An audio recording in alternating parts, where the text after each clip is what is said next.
Hello বন্ধুরা, আজকে আলু চিংড়ি মাছের একটা রেসিপি নিয়ে চলে এসেছি। আমার মনে হয় অনেকে এই রেসিপিটা করনি বা খাওনি। যারা করে খেয়েছো আমি তাদের কথা বলছি, যারা খাওনি একবার করে দেখতে পারো। আর দেখো আমি কিভাবে করছি। আলুটা এরকম লম্বা লম্বা করে কেটে নিয়েছি, চিংড়ি মাছটা তো পরিষ্কার করে ধোয়া হয়ে গেছে। আর দেখো যেটা দিয়ে আমি করব, এই যে পেঁয়াজগুলো দেখছো না, পেঁয়াজগুলো আমরা যেমন চিলি চিকেনে যেভাবে পেঁয়াজগুলো ছাড়িয়ে ছাড়িয়ে রাখি, আমি কিন্তু সেইভাবে ছাড়িয়ে রেখেছি। এখানে নিয়েছি টমেটো আর এই যে কাঁচা লঙ্কা। এই পেঁয়াজগুলো কিন্তু আমি কখন তরকারিতে ব্যবহার করব সেটা কিন্তু তোমরা পুরো ভিডিওটা যদি দেখো তবেই বুঝতে পারবে। তাহলে দেখো আমি তরকারিটা কিভাবে করছি। আমি সর্ষের তেল দিয়ে দিচ্ছি, আর তরকারিটা কিন্তু আমি সর্ষের তেলেই করব, বুঝলে তো। কিন্তু গরম হয়ে গেছে, এখন আমি আলুগুলো তুলে দিচ্ছি।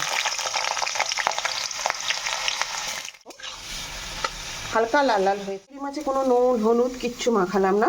আমি এই অবস্থায় এখন এর মধ্যে তুলে দেবো আলু আর চিংড়ি মাছটা। এবার একটু ভালো করে একটু ভেজে নেব। এখানে নুন দিয়ে দিচ্ছি, যে যেমন নুন মানে তরকারিতে নুন খাও সেরকম পরিমাণে নুনটা দেবে। দিয়ে দিচ্ছি হলুদ গুঁড়ো, দিয়ে দিলাম লঙ্কা গুঁড়ো, ঝালটা যে যার পরিমাণ মতো দেবে। দিয়ে দিচ্ছি ধনে গুঁড়ো, আর দিয়ে দিচ্ছি আদা আর রসুন পেস্ট দিয়ে এখন ভালো করে মশলাটা কষিয়ে নেব। মশলাটা কিন্তু আমার ভালো করে কষানো হয়ে গেছে। এইবারে এই যে পেঁয়াজ আর টমেটোটা এরকম করে রেখেছিলাম তোমাদেরকে দেখিয়েছি, এখন এই পেঁয়াজটা আমাকে দিয়ে দিতে হবে। আমি কিন্তু দিয়ে দিলাম, দিয়ে আবার ভালো করে আমি কষে নেব।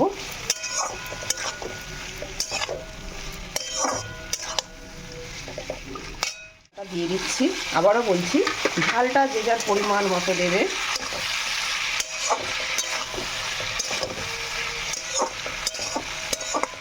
করে চিনি দিলাম সামান্য, যারা চিনি তরকারিতে দাও না বা পছন্দ করো না। আমি দিলাম নুন চিনিটা ব্যালেন্স করার জন্য। দেখো যারা খাও না তারা স্কিপ করবে, এখানে দেবে না তোমরা। দেখো দেখতেই কত সুন্দর লাগছে। এটা কিন্তু ভালো করে আবার কষে নেবে।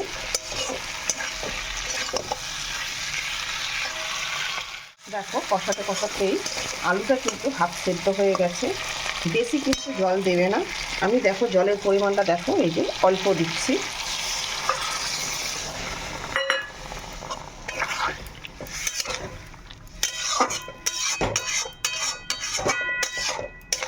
দেখলে আমি জলটা কতটা দিলাম। জল কিন্তু বেশি দেবে না, তাহলে কিন্তু খেতে ভালো লাগবে না। পরিমাণ মতো জল দেবে, অল্প। দেখো আলুটা কিন্তু হাফ সেদ্ধই হয়ে গেছে, তাই আমি অল্পই জল দিলাম। দিয়ে এখন আমি ঢাকা দিয়ে দেবো।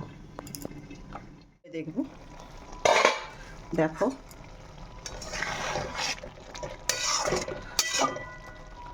আলুগুলো সেদ্ধ হয়ে গেছে, তরকারিটাও হয়ে গেছে। এখন আমি দেখো অল্প একটুখানি ভাজা জিরে গুঁড়ো ছড়িয়ে দিলাম, দিয়ে আবার একটু কষে নেব।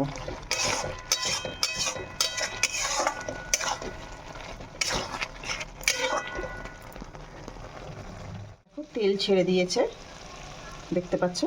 আমি এবারে ঢেলে নেবো। হয়ে গেছে আমি ঢেলে নিয়েছি। তরকারিটা দেখতে দেখো কি সুন্দর লাগছে। আর সত্যি বিশ্বাস করো, এই তরকারিটা হলে না আর কিচ্ছু লাগে না, এক থালা ভাত এমনিই খাওয়া হয়ে যায় এই তরকারিটা দিয়ে।